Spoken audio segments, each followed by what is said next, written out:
This is your Day X World War III update. NATO is preparing to fight a nuclear war with the Russians.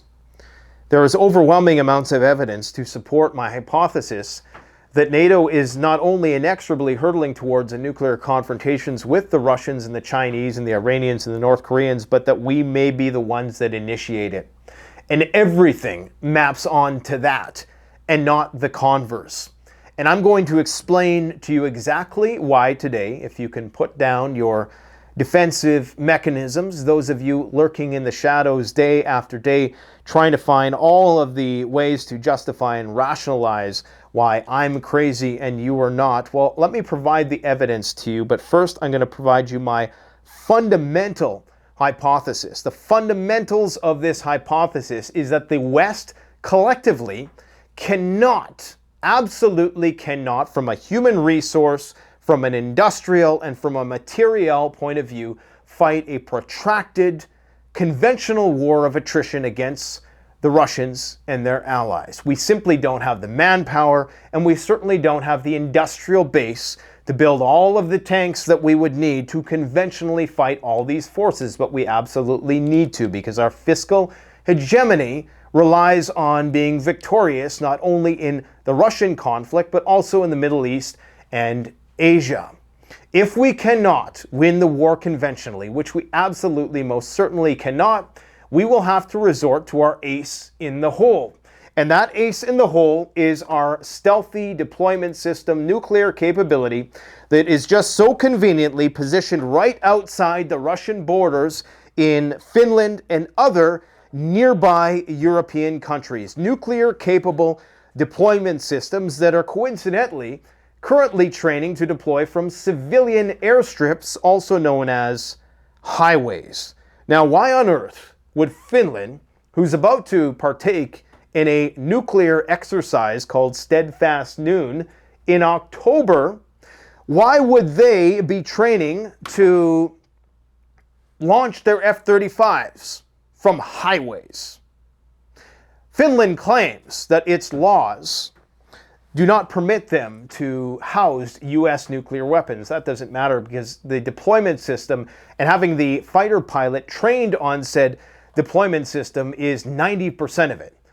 Slapping a nuke on it and telling them where to shoot it is another problem altogether. If you don't think that the Russians being surrounded right on their borders with F-35s, nuclear-capable F-35s, in Poland, throughout the Baltic states, in Norway and Sweden and Finland, and quite possibly Ukraine, for all we know, if you don't think that the Russians see the invisible threshold that could be crossed when their disadvantage in this situation becomes such that they have no choice but to launch a preemptive nuclear strike of their own, then my friend, you're brainwashed. I mean, think about it. Imagine if the United States was surrounded with these fifth generation nuclear stealth fighter jets that could be armed at any point with nuclear weapons, and that we were constantly having our nuclear radars fired upon. We were constantly having attacks on our nuclear bombers, attacks on our nuclear infrastructure. And I'm not saying that the Ukrainians aren't justified in doing this per se because it's a war. It works both ways. I've said that since the beginning of the conflict. However, if you're the Russians and you are a sizable country with a very substantial GDP and a hell of a lot of nuclear weapons, then you're thinking to yourself, this is a threat to our existence. And people really need to understand that the stage is almost set perfectly for NATO to pounce, and it's just going to happen out of nowhere because they have everything lined up, okay? And remember, we cannot beat the Russians conventionally. It's not going to happen. But we also can't allow the Russians to win, because can we beat a 7 billion strong military in conventional terms or nuclear terms? Of course not, right? So the only chance we have of prolonging our hegemony on the world in this unipolar world is to take them out with a nuclear decapitation strike. That's the only chance we have, and to hope that China doesn't come to their aid. And I think that's what that meeting was about a few days ago with Sullivan and the Chinese, was try to schmooze over a deal and try to bring the Chinese back into the Western fold with hopes that they will not come to Russia's aid. Because, of course, Thucydides' trap, if they allow the Russians and the Chinese to engage like they're planning on doing by exchanging oil for gold, okay, we're talking about a Mad Max barter economy starting this month in Russia. If you haven't heard, Russia is going to be now selling its oil for gold. That's where this is at right now.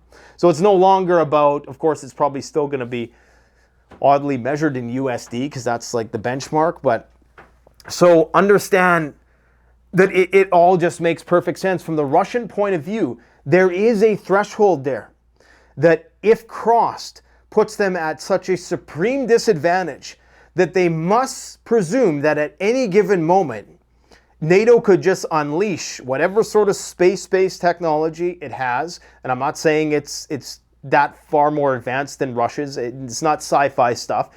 But they do have capabilities up in the sky, be they, just early warning detection systems, or not detection systems, guidance systems, electronic warfare systems, possible nuclear weapons in space, for all we know, and ways to utilize EMPs in cyber warfare, and a combination of all this stuff at the already attrited, being chipped away constantly. And now you have this nuclear exercise taking place on their borders, okay?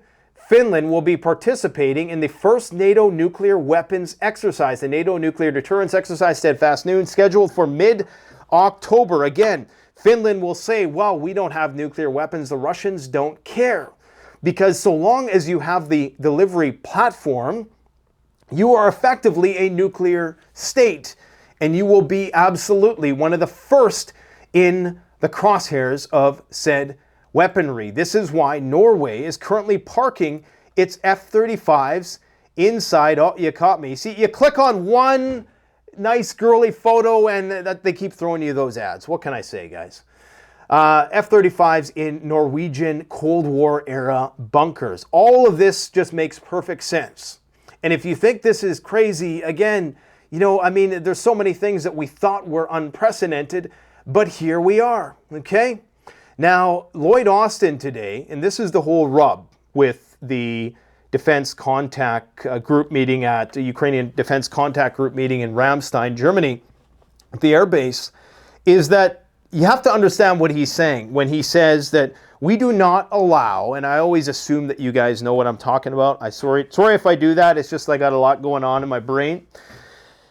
We must presume that the United States knows everything going on in Ukraine. When Lloyd Austin says that we are not going to allow Ukraine to do deep strikes into Russian territory, into the Kremlin, into Moscow, into elements of Russia's nuclear triad with our missiles, but, and this is the most important thing, that even the most well-respected alternative media pundits who typically scrutinize these things to death, this is what even they miss, is that he said, and he gave tacit approval to the Ukrainians to use their own homegrown long-range weapon systems inside Moscow.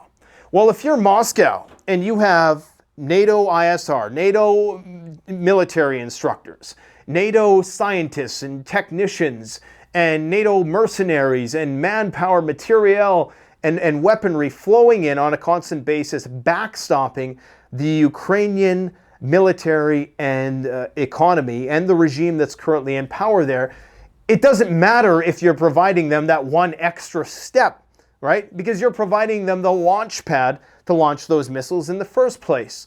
So Lloyd Austin, not disapproving of Ukraine using its own domestic weapons to strike deep into Russia, is the exact same thing as approving them to fire US weapons. Because what's going to happen is Ukraine is going to miraculously come up with a Wunderwaffen, which is going to be its own ballistic missile system or advanced drone system that can carry bigger explosives and pack more of a punch than the ones that do right now. And they might even have a stealthy component to them. And all of these, Russia's going to have to presume that these were made with the help of NATO technicians. And even if they weren't, even if it was Zelensky putting this stuff together in his basement in between lines, sorry, I couldn't resist. Even if it was just that scenario, they were still enabling it and providing the backstop and the launch pad for Ukraine to do these deep strikes. So essentially, the United States is saying we are okay with Ukraine using its own long-range weapon systems to continue to escalate against Moscow. But we're not going to provide them the JSOMs for that purpose. They're still going to get the JSOMs, and they're still very incrementally going to likely approach that if the Russians allow it. But now the Russians are getting ready to update their nuclear doctrine. Regardless, France and the UK, it's almost as if they are like desperately wanting a nuclear punch to the face, because they're perfectly fine with Ukraine using their weapon systems anywhere inside Russia. Or at least that's the way that the messaging was read. Maybe there's some more fine print saying you can't target certain facilities and stuff like that. The Russians at this point, all this talk about peace and negotiations and blah, blah, blah, and Donald Trump removing sanctions, guys, you need to understand something. You need to look at this from the Russians' point of view. You just had Zelensky and his men try to invade Russia. They successfully invaded Russia with the sole purpose or the main target being a nuclear power plant. These guys were ready to try to take over a nuclear power plant, quite possibly do a radiological event. Of course, we know that the Russians know that they were planning a nuclear dirty bomb, according to the Russians, at several points throughout this conflict already. How are the Russians supposed to trust somebody who's willing to go to those lengths? Okay, somebody who's willing to assassinate Vladimir Putin. That was part of one of their plans, was to assassinate Vladimir Putin. Remember, the CIA stepped in and said, hey, this is a little too much. Or at least that's what we know. But more than that, they're, according to a very seasoned military analyst, they claim that there is a weapons depot, and of course this is something that could be easily fact-checked just with a few keyword searches, that there is a weapons depot, a nuclear weapons depot inside Kursk, and that was one of the primary targets of the Ukrainian invasion into Russia, was to commandeer these nuclear weapons and possibly hold them for ransom, because I don't think they have the means to use said nuclear weapons, or just to do something provocative enough that would trigger a significant Russian response that would give the West justification to start upping the ante some more. So the Russians, they can't trust. I mean, there's been plenty of agreements that failed under much more amicable circumstances than are right now. To think that right now they're going to be able to have some peace settlement or even a detente in hostilities is just absurd. Okay, so the Russians understand what's at stake here. The Russians, the most de-escalatory pathway for this thing is if, and I'm not saying this from a place of preference, but this is just doing the math. The most de-escalatory outcome is if Russia is able to successfully achieve its goals within the Donbass and close the cauldron in Kursk. A lot of people aren't going to like that I say that. I'm not saying I like that. I know there's a lot of retards in the comment section who think that, oh, he's a Russia bro just because he's not screaming the bullshit mainstream media NAFO point of view. You're idiots, but I appreciate your views and your engagement, so keep it up.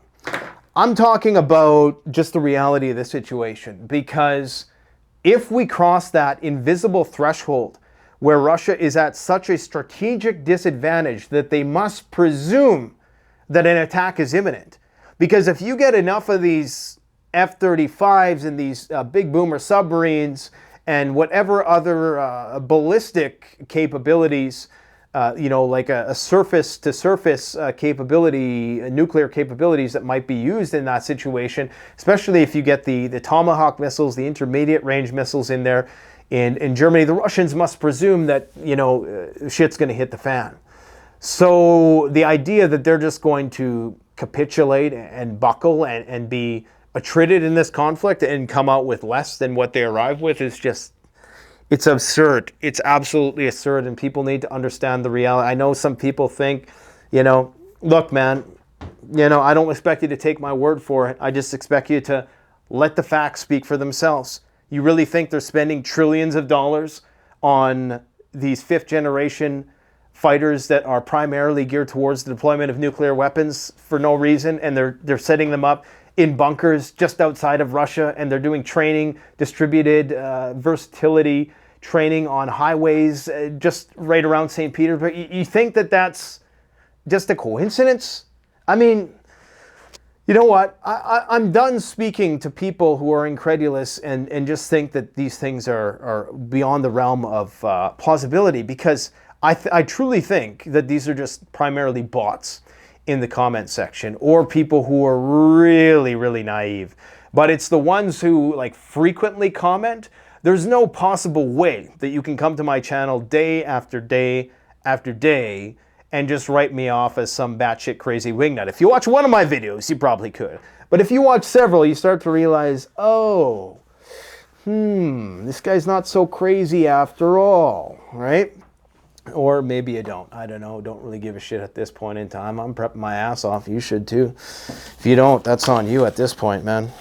I know you're going to come knocking at my door. I know it. You better hope I get religious by that point in time.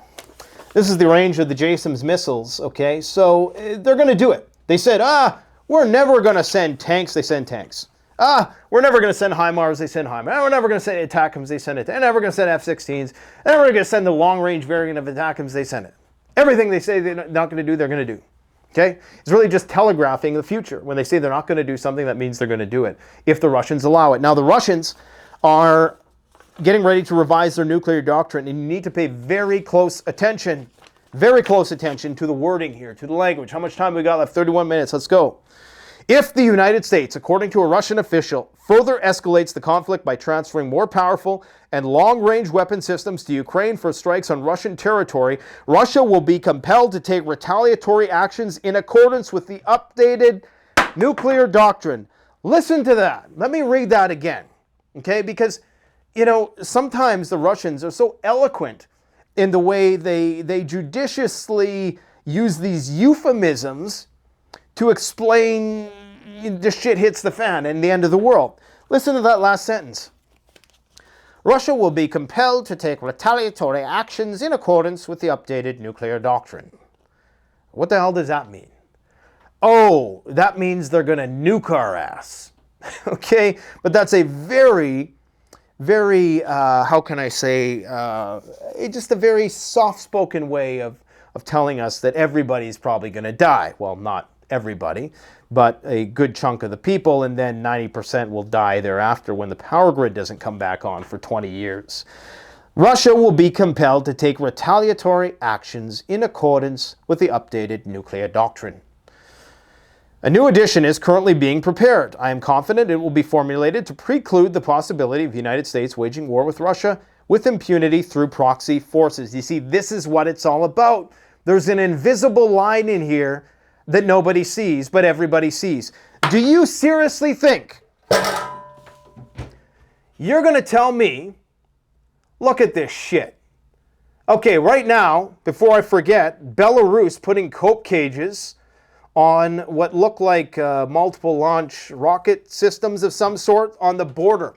Now, the thinking has long been that unless there's cope cages, you don't have to worry about Belarus getting involved in the war. Now, all of their personnel, armored personnel vehicles, their tanks, and their artillery is starting to get these cope cages. They're strongly suspecting that Belarus is about to get involved in this conflict. And as we've seen in the last week, they've shot down several Shahed drones. We still don't know what the hell that's about, but remember, Belarus has nuclear weapons, so that's not good. And they've said that they will use them without hesitation, and they could very well be the proxy that Russia used to circumvent Article 5. Anyways, we have Latvia setting up dragon's teeth. Okay, these are anti-tank barriers. Now, I don't think they've went so far to mine the area yet, but of course they put these down because this is a lot of work to do this, I presume. You need heavy equipment in there and you need to unload these things. They're putting these things all over the place. Why is a Baltic state getting prepared for Russia to invade? I mean, guys, do you think they're just doing this? Do you think they're just doing this for show? No, they're not doing it just for show. This is serious, man. This is what's going down. I'm telling you, the situation is far, far worse than we realize. And I'm not here to scare you into paralysis. I'm here to scare you into start getting prepared, man. Be the best damn person you can be at this point in time. Swedish Foreign Minister Billström steps down. Well, I wonder why. Could it have been something to do with the alleged destruction of a military school in Ukraine that was supposedly training Ukrainians to fly the reconnaissance plane that they were going to get, that was going to enable them to fire missiles deep inside Russia, or is going to be one of the means they leverage in order to do so. Now, if it's true that the Swedish instructors were taken out in this massive strike, which the school, as Ukraine called it, we know it's a military school, and I'm not making light of the fact that people died. Contrary to a lot of people on this, I don't care who it is that dies. I don't have a dog in this fight, okay? I don't like seeing death on either side. I don't like seeing people tortured, as videos that have been released recently of Ukrainians torturing Russian soldiers right there for everybody to see. Gross violations of every possible Geneva Convention, and we are so desensitized to it. I'm telling you, man, when the lights go out, you're going to see the absolute worst side of humanity. It is going to be ugly because we are so desensitized to this shit right now. I mean, think about it. We live in a day and age where people have seen more death, real death now, thanks to the Ukrainian war. We've seen more up-close, gory death than any other civilization that came before us. That has an effect on our psyches. So I'm concerned that, when the next World War III happens, it's going to be up a scale in terms of, what's the terminology that you would utilize? It's going to be one order of magnitude worse than World War II. So I used to refer to this as you have megadeath, you have killadeath, you have megadeath, and you have gigadeath. Killadeath is the wars of the ancient wars where deaths were measured in the thousands. Megadeath was a band in the 80s, maybe the late 70s. No, megadeath is something that started pre-Renaissance, I suppose, with the bubonic plague. But in terms of conflict, megadeath in the millions of dead started in World War I and World War II. Gigadeath is a billion deaths, an order of magnitude worse. Why? Because we think it can never happen. And we think we're fundamentally different. And we're just going to ride on our more ethical coattails and our more stand on the shoulders of our predecessors. And we think we're actually fundamentally different. But the only difference is we're very entitled. The lights are still on. There's still food in the grocery stores. But we've become very ugly versions of our former selves. People are far more dangerous than they were even during World War II. I would say that the humanity we had in World War II probably exceeded what we're seeing today. I mean, the things that they're doing to soldiers nowadays, probably on both sides, but I've only seen it happen from one side to the other. That's not true. I've seen the Wagner guys smash a guy's head in with a sledgehammer. I've seen the Russians, but the stuff I've seen in the other direction, Ukraine do is just, and that's what you see on camera. The stuff that we've seen the Israelis do to the Palestinian prisoners, I mean, that's what they do on camera. Okay, so I want you to think about the lights being off and there being no rule of law, no possibility for reprisal. This is why we prep. The fact that this plane, or that these potential pilots, that they were training in Ukraine, and maybe the story doesn't even make sense. Either way, if the plane got murked, they'll find another way. If it didn't, that means Ukraine is about to leverage said plane in order to target deep inside Russia, or deeper inside Russia, okay? I think I already explained what's going on with Finland on the border there, but just to, so we're all on the same page of what's going on. Finland's political and military top brass have not ruled out involvement in NATO's nuclear deterrence, despite the country having legal restrictions that prevent the deployment of nuclear weapons on its territory, which basically means, look, when the time comes, when they get the call, you know what they're going to do. Let's not play dumb.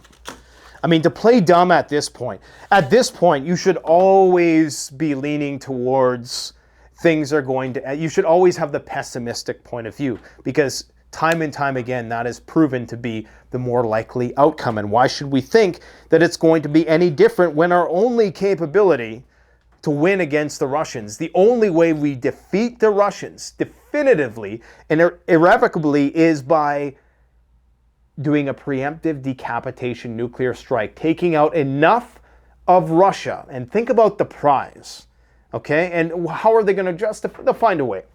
They'll find a way to justify it. They'll say, we had evidence to suggest that Russia was preparing a nuclear strike. And you know what? Russia will probably have to let a few rip as well, or they'll get some off. They'll probably get a lot more off than they think they're going to get off, because of course they have the submarines, unless they have a plan for those. But they'll be able to say, they'll be able to flip it, and they'll be able to say, well, they were striking us first. That's all they'd have to say.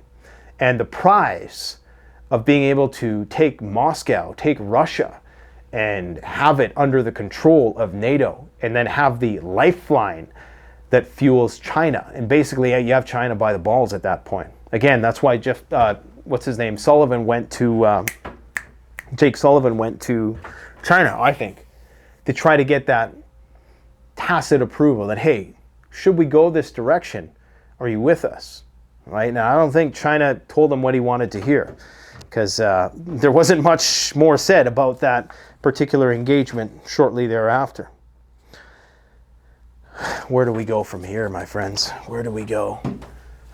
If you want to support the channel, you know where to go. CanadianPreparedness.com.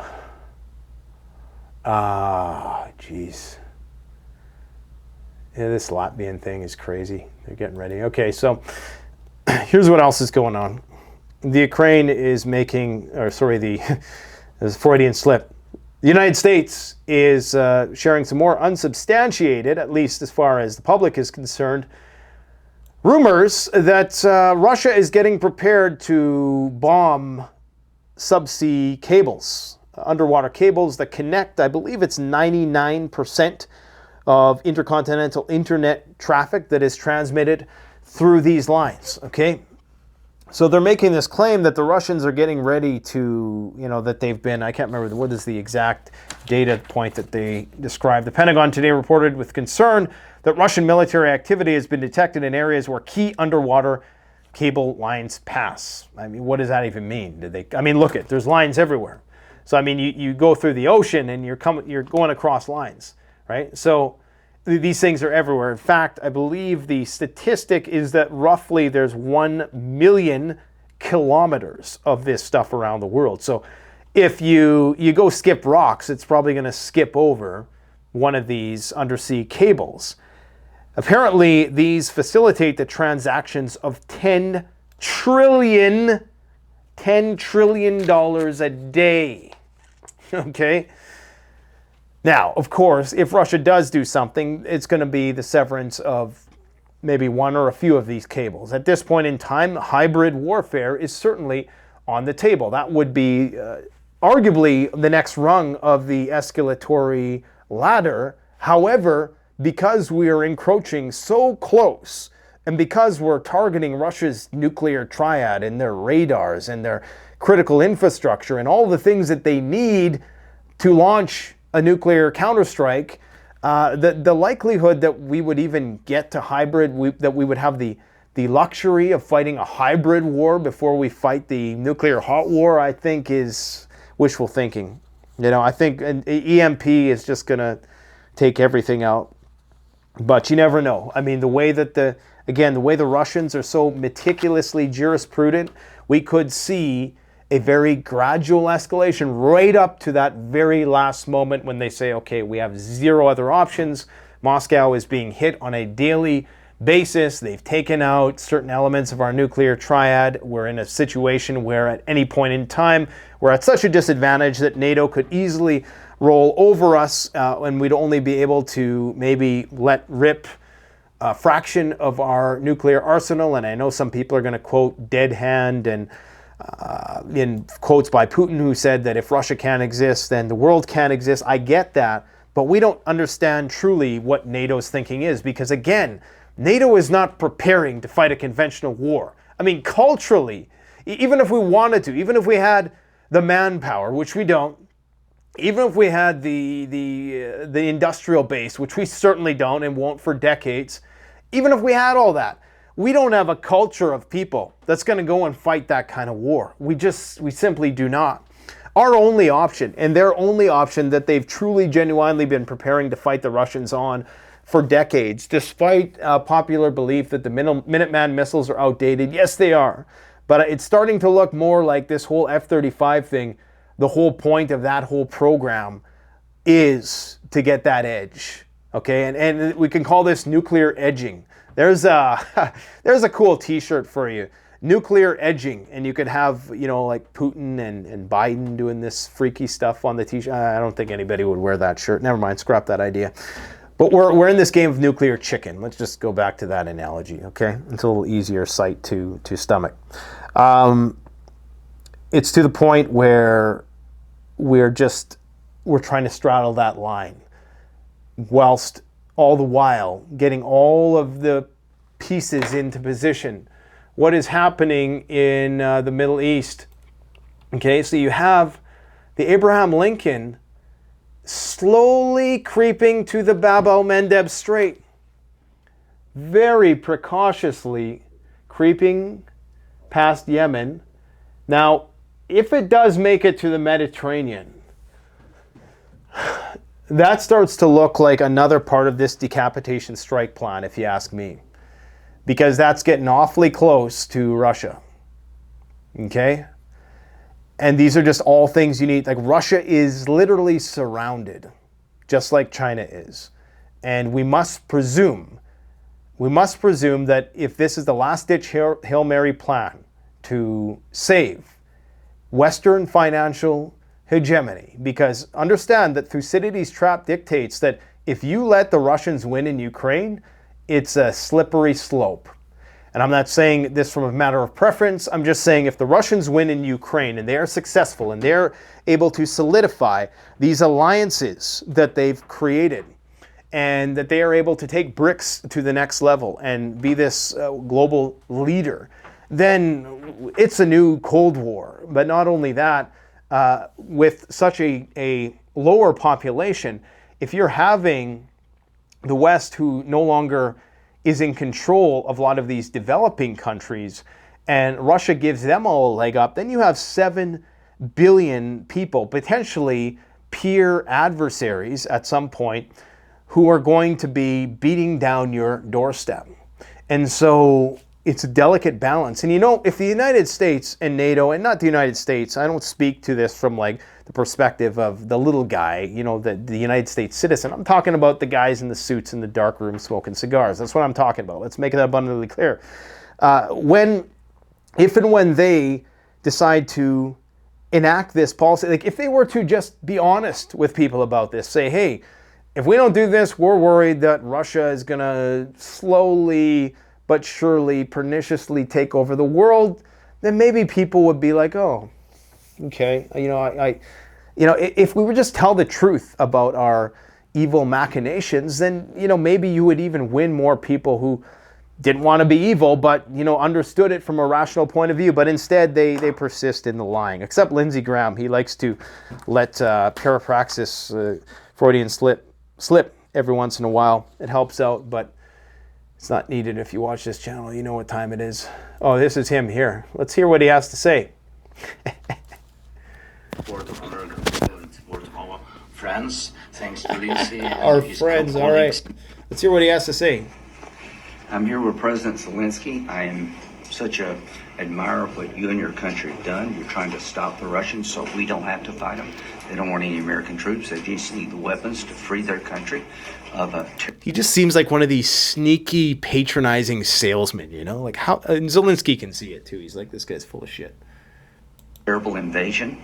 They're sitting on $1 trillion worth of minerals that could be good to our economy. Like he looks like the kind of guy when he close talks like that, you know you're going to smell booze on his breath. So I want to keep helping our friends in Ukraine. We can win this. They need our help. Yes, we need, and we... Wait, there's something else he said here. Oh, yeah. Listen to this. I mean, God, listen to this. Of a terrible invasion. They're sitting on $1 trillion worth of minerals that could be good to our economy. They're sitting on $1 trillion of minerals that can be good to our economy. Dun dun dun dun. Dun dun dun dun. I mean, there you go. What's the point anymore, man? Russia to allocate $1.9 billion for purchases of currency gold from September 6th to October 4th. Yes, my friends. The market is collapsing, but gold holds. $2,500 holding the line, baby. We told you. We warned you. When this shit was about to go down, we said gold, gold, gold, gold. And look at this. Look at this sorry sea of red. Everything down in the last week. Granted, it's up enormous amounts in the last year. Let's take a look at the last year. Okay, now this is just the big seven. Understand that this is going to be a sea of green. Oh, Microsoft's up 20%. Apple 20%. NVIDIA up 120%. Well, why is it that the owner or CEO of NVIDIA has liquidated $500 million in stock in just the last few months? Who knows? But understand, when you factor in inflation, the true, real inflation rate, an increase of 20% in Apple and Microsoft is really what? What is that? Maybe a 2%? Maybe it's less than that when you really factor in the true cost of living. Many of these, you're in the red. I mean, anything that's not a big tech stock, you're probably in the red. And this is a bubble anyways, so it's going to pop. I mean, all the economic indicators suggest that. Before I forget, if I run out of time, apparently Missouri bird flu case is the first in the general public. What does that mean for the spread? Well, wouldn't you know, we've been beaten over the head with this stuff for the last 5 years, lockdown after lockdown. I actually think how they're going to start the next round of fiscal stimulus is going to be a World War III lockdown. And it's going to be something to do with martial law and rationing or something. We'll see. Anyways, the interesting thing about this case, yet again, and I say again, this has happened. This is the second time that an untraceable case, meaning there was no contact, there was no point of contact with an animal and this individual, okay? There was no point of contact. Now, why isn't this mainstream news? We're talking about bird flu, something known to have a 60% fatality rate. Now, these new variants, we must presume that it's a softer variant, because this person went home from the hospital. I don't even know if they quarantined them and how long. You would think that, if they got bird flu and they don't know where it came from, and they couldn't, I'm sure they did some contact tracing, but this person never had contact with animals. That means that there is a chance that they got it from somebody else who has it out there, maybe is symptomatic, maybe thinks they have the flu, but it's actually an avian variant of the flu. Now, flu season is coming. The election is coming. Let's see what happens. This is weird, man. I mean, when you really think the magnitude of this, the opportunity for the media to be all over this, why aren't they? You really got to wonder, do they want something to spread? Don't be surprised if my channel ends up like this. I don't take money from anybody, okay? I don't take money from the Russians. I take money from Google, okay? But I certainly, am not affiliated with Lauren Chen and Tim Pool and all these other guys. It's a complicated situation. I'm just going to leave it at that. But I warned you guys. I warned you in the run-up to World War III, in the run-up to Day X, they got to get a stranglehold on the narrative. And eventually, guys like me, who know how to walk the Overton window, know how to walk that line, are eventually just going to be too much of a liability. So enjoy it while it lasts. At this point, I'm just doing this for my kids, man. Because the more we talk about this stuff, understand that the goal is to prevent nuclear war. And quite frankly, I think it's been independent media and voices like my own who, in making such being so alarmist about the potential for nuclear war, is actually de-escalatory, because it puts it out there. It gets people searching for it. It makes it so that they can't do these things under the cover of the mainstream narrative. So us just putting it out there is de-escalatory, because it brings more eyeballs to the issue. Now, if we hadn't been doing what we were doing for the last 2 years, there's an argument to be made that the risk of nuclear confrontation would have been much, much higher. And no, I'm not taking credit for saving the world one iota. I know somebody's just looking for an opportunity for that gotcha moment. That's not what I'm saying, but I'm saying collectively, we as a community of people who are calling attention to these things actually put a pin in them, in a sense. U.S. is telling allies that Iran has sent ballistic missiles to Russia. They've likely done that through the Caspian Sea. There is a direct communication, direct route from Russia to the Caspian Sea. Very easy to ship stuff into Iran from Russia. That's probably how it got there. And they're saying that this is going to be a major point of escalation. The Americans view it as very escalating, which is basically just talk. We're not going to do shit about that. That's just low-level stuff compared to what's coming. More fires burning at Russian weapons depots. Same old stuff is happening every single day, and they want you to think that it is going to be de-escalatory. Okay, this is the JSOMS missile that's coming to Ukraine very soon. Lloyd Austin continues to play pretend. This is the situation in North America right now. We are about to experience 34-degree weather in September right around here. Palm Springs was just a degree away from the record that was set in 2022. 120 frickin' degrees in September. Absolutely insane. Absolutely insane. And the fire smoke is going to get nasty. I don't know if I can show you this. This is the Ukrainian recruitment strategy. This is what they do. If they see you and you're a young, able-bodied male on the street and you're above 27, because most people don't realize that actually it's been down to 25 now. If you're under 25, you are immune from service. But they're starting to slowly lower the age requirement for conscription. And yeah, they'll just pull you off the street, and these are always physical. There's literally hundreds, if not thousands, of videos of this posted online, these sorts of interactions where people are forced off the street against their will into the front lines. And most of these guys likely get turned into cannon fodder in the trenches, okay? There's a situation developing between Somalia and Ethiopia and Egypt. Water rights, dams, a very complex state of affairs that I'm not fully apprised on, so I'm not going to comment too much on that, but we may well see a war break out there as well. This is how fast China is preparing for World War III. Check this out. This is June of 2020. June of 2020. And this is where the COVID thing dovetails with World War III. June of 2020. I don't see much going on there. Do you?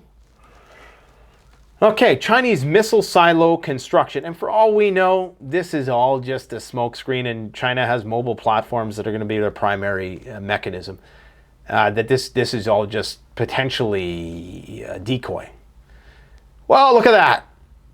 July 27th or July 17th, 2024. A bunch of silos have been built. 4 years ago, not much going on. And leave it to the Chinese. Leave it to the Chinese to build a shitload of nuclear missile silos in just a couple of years. Honestly, they probably built this shit in a year or two. And if they can build thousands of these things, it don't matter if half of them don't work. Oh boy, is it going to get ugly. I warned people about NVIDIA, man. I warned people. On June 19th, I said, this is what the top looks like. My stepmom, who typically favors cash and gold, just bought $10K worth of NVIDIA. I'm not sure if this guy's a troll or what, but I said that's what the top looks like, because this is a reality for thousands of people who have been duped into the scheme.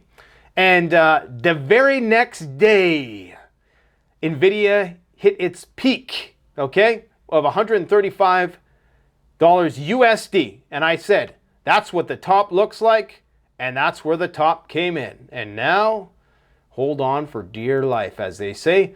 Gold demand remains strong, with central banks buying the most gold that they've bought in the, I believe this is the Q2 of 2024.